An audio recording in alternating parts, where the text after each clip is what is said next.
Berteman dengan kemungkinan untuk mengalahkan kemustahilan, demi pertahankan kehidupan.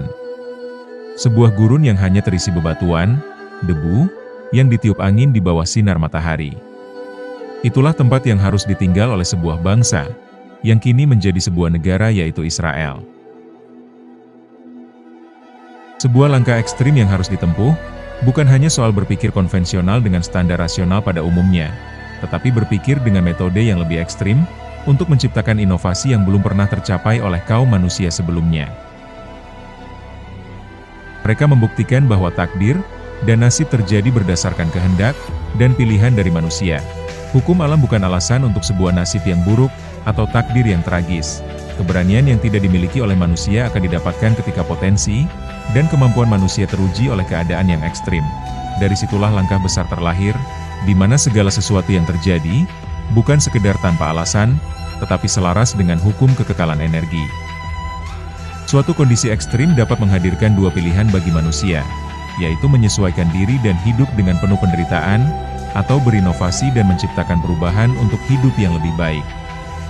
Pada pilihan kedua tantangannya tidak sedikit, tetapi itulah yang dipilih oleh bangsa Israel.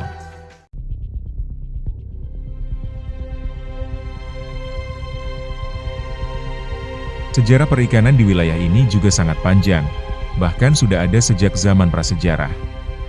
Namun, seperti halnya pertanian, industri perikanan modern di Israel baru berkembang pada abad ke-20. Pada awalnya perikanan tradisional telah dilakukan sejak zaman kuno. Perikanan telah menjadi aktivitas penting, terutama di Laut Mediterania, Danau Galilea, Kinneret, dan Danau Hula, yang sebagian besar dikeringkan pada tahun 1950-an. Bukti-bukti arkeologis menunjukkan penggunaan alat-alat tangkap yang canggih, seperti jaring, kail, dan tombak, sejak 12.000 tahun yang lalu. Pengembangan industri modern dimulai pada tahun 1930-an, Israel mendirikan Departemen Perikanan untuk mengembangkan industri perikanan. Mereka mendorong pembentukan koperasi nelayan dan investasi dalam armada kapal. Seiring waktu, perikanan tangkap di Israel menghadapi tantangan seperti penipisan sumber daya ikan. Oleh karena itu, Israel mengalihkan fokusnya ke aquakultur, budidaya ikan, terutama di kolam-kolam air tawar dan air asin. Teknologi aquakultur Israel dikenal sangat maju dan efisien, bahkan diterapkan di negara lain. Contohnya, budidaya ikan di tengah gurun dengan memanfaatkan teknologi aquaponik. Teknik aquaponik di Israel menggabungkan dua sistem menjadi satu, yaitu aquakultur atau budidaya ikan, dan hidroponik yaitu budidaya tanaman tanpa tanah. Berikut adalah cara kerja sistem ini. Yang pertama, budidaya ikan. Sistem dimulai dengan kolam atau tangki tempat pemeliharaan ikan seperti nila dan ikan lele. Ikan-ikan ini menghasilkan kotoran yang kaya akan amonia. Selanjutnya, air yang mengandung limbah dari tangki ikan dialirkan ke filter biologis. Di filter ini, bakteri alami mengubah amonia menjadi nitrit, lalu nitrit menjadi nitrat. Nitrat ini sangat penting untuk pertumbuhan tanaman. Proses ini penting karena amonia berbahaya bagi ikan, tetapi nitrat adalah nutrisi yang bagus untuk tanaman. Selanjutnya, air yang kaya nitrat kemudian dialirkan ke area hidroponik, tempat tanaman tumbuh. Akar tanaman menyerap nitrat dan nutrisi lain dari air. Proses ini secara efektif membersihkan air, karena tanaman menyaring nutrisi, membuat air menjadi bersih kembali. Setelah air dibersihkan oleh tanaman, air yang bersih dan kaya oksigen dialirkan kembali ke tangki ikan. Proses ini berulang terus-menerus dalam siklus tertutup. Sistem ini sangat efisien dalam penggunaan air karena hanya sedikit air yang menguap atau terbuang. Keunggulan aquaponik Israel, yang pertama adalah penggunaan air yang efisien. Israel menggunakan teknik ini untuk mengatasi tantangan kekurangan air. Dengan sistem daur ulang, air dapat digunakan berkali-kali. Yang kedua, produksi ganda. Petani dapat memanen ikan dan sayuran secara bersamaan dari satu sistem. Yang ketiga, tidak menggunakan pupuk kimia. Karena nutrisi untuk tanaman berasal dari limbah ikan, tidak perlu menggunakan pupuk kimia. Israel adalah salah satu negara dengan kondisi geografis yang sangat kering, di mana sebagian besar wilayahnya merupakan gurun. sehingga inovasi yang cerdas dan efisiensi yang ketat diperlukan dalam mengelola sumber daya airnya.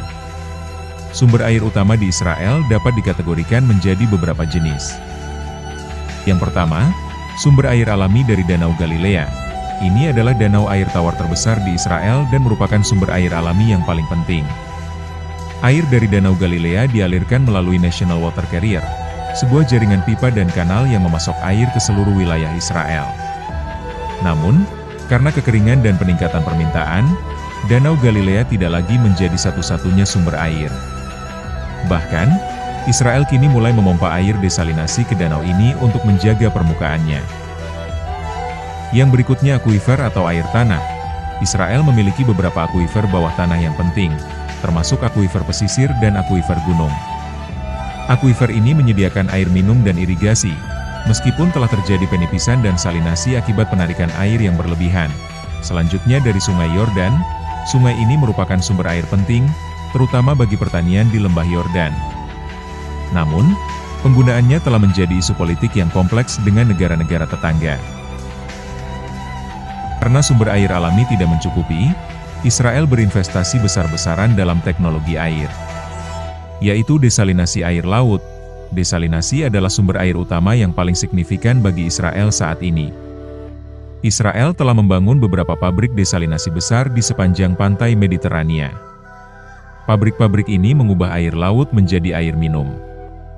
Saat ini, lebih dari 60% kebutuhan air rumah tangga di Israel dipenuhi oleh air desalinasi.